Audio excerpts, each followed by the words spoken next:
그리스도의 풍성하신 은혜와 사랑이 늘 함께 하시기를 바랍니다. 오늘 이 아침에는 호세아 제 9장 1절로 9절까지의 말씀입니다. 9장 1절입니다. 이스라엘아, 너는 이방 사람처럼 기뻐 뛰놀지 말라. 네가 음행하여 네 하나님을 떠나고 각 타작 마당에서 음행의 값을 좋아하였느니라. 타작 마당이나 술틀이 그들을 기르지 못할 것이며 새 포도주도 떨어질 것이요 그들은 여호와의 땅에 거주하지 못하며 에브라임은 애굽으로 다시 가고 아수르에서 더러운 것을 먹을 것이니라. 이것은 이스라엘 백성들이 그 국제 정치적으로 애굽 편을 들었다가 아수르 편을 들었다가 하는 그런 모습을 이야기하고 있는 것입니다.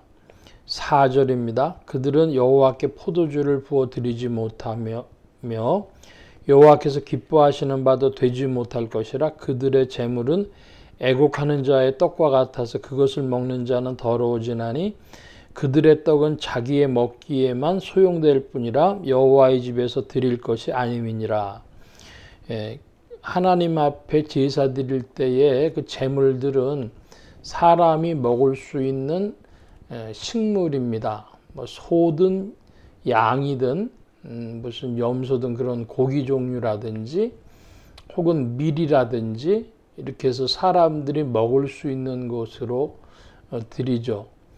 그것은 우리 한국인에게 있어서도 유교 문화 전통에서 보면은 제삿날에 무슨 뭐 전을 부치고 과일을 올리고 등등 해가지고 그 뭐 유교뿐 아니라 절에서 할 때나 혹은 무당들이 구슬할 때나 똑같습니다. 다 먹는 거죠. 결국은 사람들이 먹게 되어집니다.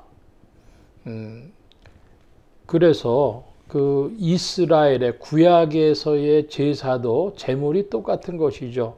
근데 중요한 것은 하나님께서 받으실 만한 것이냐, 여기에 이제 초점이 되어지는데 그 사람만 먹을 뿐이지 하나님의 집에 드릴 것이 아니라는 겁니다. 그것은 뭐 정성이 부족해서도 문제겠지만은 바른 재물이 되지 않아서도 문제겠지만은 그것보다 더 본질적인 문제를 지금 거론하고 있는 것입니다. 5절 이하입니다. 너희는 명절날과 여호와의 절기의 날에 무엇을 하겠느냐? 보라, 그들이 멸망을 피하여 갈지라도 애굽은 그들을 모으고 노브는 그들을 장사하리니 그들의 은은 귀한 것이나 찔레가 덮을 것이요 그들의 장막 안에는 가시덩굴이 퍼지리라. 형벌의 날이 이르렀고 보응의 날이 온 것을 이스라엘이 알지라. 선지자가 어리석었고 신에 감동하는 자가 미쳤나니 이는 내 죄악이 많고 내 원한이 큼이니라. 여기 7절의 말씀에 보면 선지자가 어리석고 신에 감동된 자가 미쳤다 그럽니다. 그래서 이 말씀은 뭐냐 하면 하나님의 말씀을 전해야 될 자가 지혜로워야 되는데 어리석었다 그러죠. 그러니까 하나님의 신에 감동하는 자가 그 영감이 그 거룩해야 될 것인데 그렇지 않고 미쳤다는 것입니다. 사람으로서는 생각할 때에 일반적인 모습을 벗어나죠. 종교, 신앙의 모습이라는 게 예를 들면 과학을 기준으로 할 때 과학은 사람들이 상식적이고 납득이 가고 합리적인 것인데 그러면 비과학적인 것이 있고 초과학적인 것이 있을 수 있습니다. 그러니까 우리의 신앙은 지금의 과학으로 잘 설명 안 되는 초과학적인 것이지 비과학적인 것은 아닙니다. 그런데 그 이제 신에 감동했다 그러면 영성이라는 것도 하나님 앞에 거룩해야 되는 것인데 그렇지 않고 그 능력은 나타나는데 거룩하지 못해요. 이건 미친 겁니다.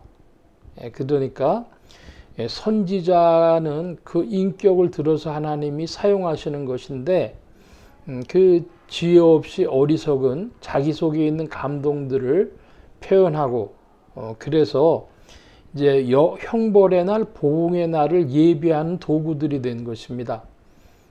신앙이, 이 종교가 바른 자리를 찾아가지 못한 것을 이야기하고 있는 것이죠.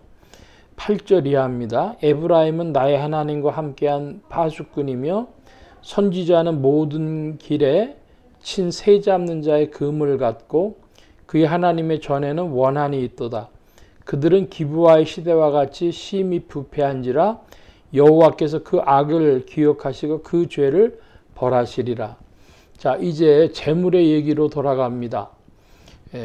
종교상에 있어서 재물은 유대교의 그런 하나님께서 제사의 방식으로 정해주신 그것뿐 아니라 전 세계 인류사에서 보면은 뭐 유교든지 불교든지 무속이든지 이렇게 사람이 먹을 것으로 재물을 드리는데 그것이 거룩하지 못한 것, 사람이 그냥 먹기만 하지 하나님의 집에 드릴 수 없게 된 것은 실은 그 일을 실행하는 주체가 시행하는 자가 그 죄악되어 있기 때문에 부패하고 악하기 때문에 그 재물을 쓸 수가 없는 것이죠. 이제 건축으로 얘기하면은 뭐 시행사 이런 거 있지 않습니까?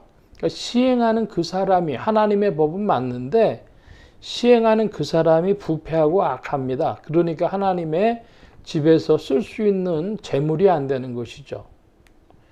오늘날도 마찬가지입니다.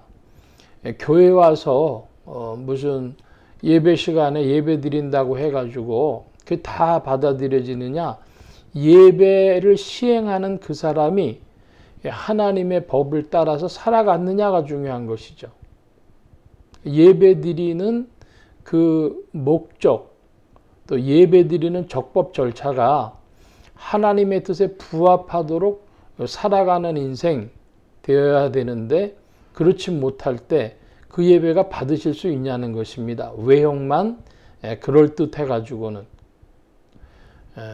하나님께서 가장 우리에게 구하시는 것은 첫째로 상한 심령입니다. 구약적 표현으로는 상한 심령, 신약의 표현으로는 참회의 심령. 하나님께 감사와 참회와 간구로 주 앞에 나오는 자라야 자기 자신을 알고 하나님 앞에 그 시인하고 나오는 자라야 하나님께서 그들을 돌아보시는 것이죠. 외형만이 아니고.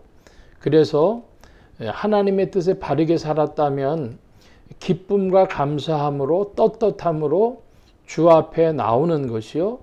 그러나 더 깊이 돌아보면 다 참회의 거리가 있는 아담인 거로 하나님 앞에 나올 때는 꼭 감사와 참회를 함께 가지고 나와야 할 것입니다.